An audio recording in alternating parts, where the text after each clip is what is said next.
wataalamu wengi watakuwepo hapa Benjamin Mkapa kwa ajili ya kuwahudumia wananchi hiyo.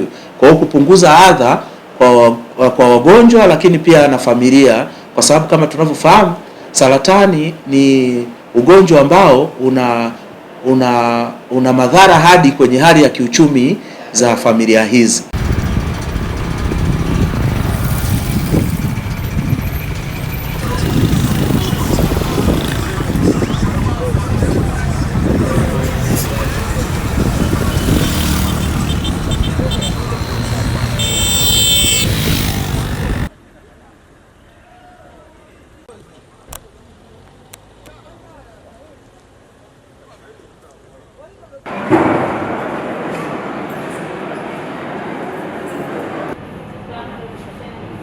Baada ya kukamilika kwa kituo hichi, tunataraji kwanza kuwa na mashine za mionzi za kisasa, lakini mashine za tiba nuclear na mashine zingine za ugunduzi ambazo zitawekwa hapa. Hivyo basi tunataraji kuhudumia wananchi wengi zaidi, kwa sababu hadi sasa kanda ya kati tu ina takriban wananchi milioni 14.